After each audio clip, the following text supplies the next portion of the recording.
চোখ রাঙাচ্ছে ঘূর্ণাবর্ত। অতি ভারী বৃষ্টির পূর্বাভাস রাজ্যের এই 5 জেলাতে।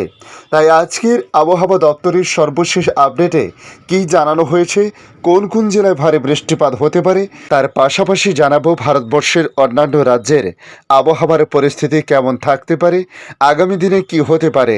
তার সঙ্গে জানাবো বাংলাদেশ আবহাওয়া দপ্তর বাংলাদেশ নিয়ে কী জানিয়েছে। নমস্কার, আপনারা দেখছেন ইউটিউব নিউজ চ্যানেল বাংলার 365। আজ 9 আগস্ট শুক্রবার। প্রিয় দর্শক, আশা করি আপনারা প্রত্যেকে ভালো আছেন। খাতায় কলমে বর্ষা অনেকদিন আগে ঢুকলেও ঝোড়ো ইনিংস শুরু হয়েছে খুব বেশি দিন হয়নি। বিগত কয়েক সপ্তাহ ধরে দক্ষিণবঙ্গ জুড়ে বর্ষণ শুরু হয়েছে। আগামী কয়েকদিন বজায় থাকবে এই আবহাওয়া, কারণ সক্রিয় রয়েছে মৌসুমী অক্ষরেখা এবং ঘূর্ণাবর্তের প্রভাবে বৃষ্টির প্রভাব পড়বে বাংলায়। এদিকে আলিপুর আবহাওয়া দপ্তরের পূর্বাভাসে জানানো হয়েছে আজ শুক্রবার দক্ষিণবঙ্গে বৃষ্টি খুব বেশি হবে না, তবে আগামীকাল শনিবার বিক্ষিপ্তভাবে বৃষ্টিপাত বাড়তে পারে। বিশেষ করে পশ্চিমের জেলাগুলিতে এই বৃষ্টির পরিমাণ বাড়ার কথা বলা হয়েছে। পুরুলিয়া, বীরভূম এবং পশ্চিম বর্ধমানে ভারী বর্ষণের সম্ভাবনা রয়েছে। দক্ষিণবঙ্গের পাশাপাশি উত্তরবঙ্গেও তুমুল বৃষ্টি হতে পারে বলে জানানো হয়েছে আগামীকাল। আজ আকাশ মূলত আংশিক মেঘলা সকালে লক্ষ্য করা গেছে। বিক্ষিপ্ত 2-1 পশলা বৃষ্টিপাত হয়েছে বেশ কিছু এলাকাতে।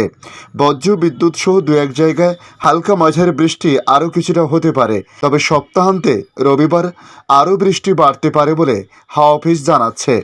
ঘূর্ণাবর্ত এবং সক্রিয় মৌসুমী রেখার প্রভাবে বাংলা জুড়ে বর্ষণ হতে পারে। উত্তরের 5টি জেলায় ভারী থেকে অতি ভারী বৃষ্টিপাতের পূর্বাভাস রয়েছে। দক্ষিণবঙ্গে এই মুহূর্তে ভারী বৃষ্টির তেমন সম্ভাবনা খুব একটা নেই, তবে উত্তরবঙ্গে তুমুল বর্ষণ হতে পারে। অতি ভারী বৃষ্টির সতর্কতা জারি করা হয়েছে সেখানে। আলিপুরদুয়ারে প্রবল বর্ষণের সতর্কতা রয়েছে। আজ ভারী বৃষ্টি হতে পারে দার্জিলিং, কালিম্পং, জলপাইগুড়ি এবং কুচবিহারে। উত্তরের বাকি 3 জেলায় বজ্র বিদ্যুৎ সহ হালকা মাঝারি বৃষ্টির সম্ভাবনা রয়েছে। আলিপুরদুয়ার বাদে বাকি জেলাগুলিতে আগামীকাল শনিবার অবধি ভারী বর্ষণের সম্ভাবনা রয়েছে। এদিকে রবিবার থেকে দক্ষিণবঙ্গে বৃষ্টি বাড়তে পারে বলে বলা হয়েছে।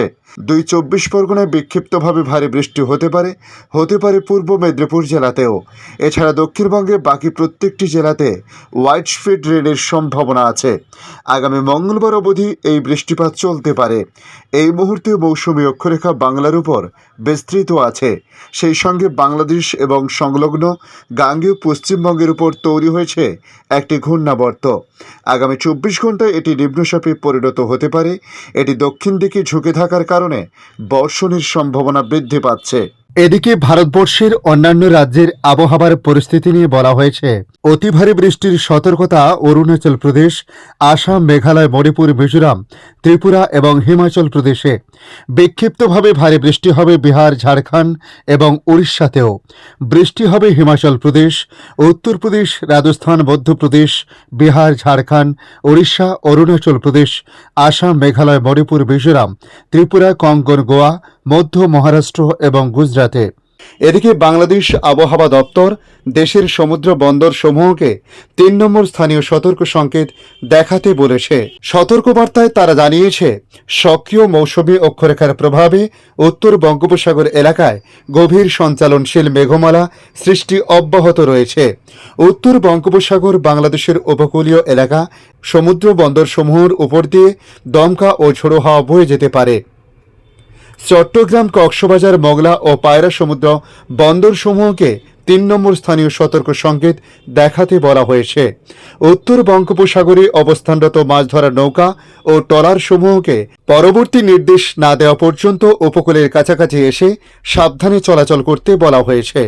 পূর্বাভাসে বলা হয়েছে, ফরিদপুর, মাদারীপুর, খুলনা, বরিশাল, পটুয়াখালী, কুমিল্লা, নোয়াখালী, চট্টগ্রাম ও কক্সবাজার অঞ্চলের উপর দিয়ে দক্ষিণ অথবা দক্ষিণ পূর্ব দিক থেকে ঘন্টায় 45 থেকে 60 কিলোমিটার বেগে বৃষ্টি অথবা বজ্র বৃষ্টি সহ অস্থায়ীভাবে ঝোড়ো হাওয়া বয়ে যেতে পারে। এসব এলাকার নদীবন্দরগুলোকে 1 নম্বর সতর্ক সংকেত দেখাতে বলা হয়েছে। আবহাওয়া অধিদপ্তর জানিয়েছে, মৌসুমী বায়ু অক্ষের বর্ধিতাংশ পাঞ্জাব, হরিয়ানা, উত্তরপ্রদেশ, বিহার, পশ্চিমবঙ্গ ও বাংলাদেশের মধ্যাঞ্চল হয়ে আসাম পর্যন্ত বিস্তৃত রয়েছে। এর একটি বর্ধিতাংশ উত্তর বঙ্গোপসাগর পর্যন্ত বিস্তৃত রয়েছে। মৌসুমী বায়ু বাংলাদেশের উপর মোটামুটি সক্রিয় এবং উত্তর বঙ্গোপসাগরে মাঝারি অবস্থায় রয়েছে। আজকের আপডেট এই পর্যন্ত। পরবর্তী আপডেটের জন্য আমাদের এই ইউটিউব নিউজ চ্যানেলটিকে সাবস্ক্রাইব করে কাছে বেল চিহ্নতে ক্লিক করে অল চিহ্নতে প্রেস করে রাখার জন্য রিকোয়েস্ট করলাম। পাশাপাশি আপনারা কোথা থেকে ভিডিওটি দেখছেন অবশ্যই কমেন্ট বক্সে কমেন্ট করে জানাতে পারেন। ধন্যবাদ।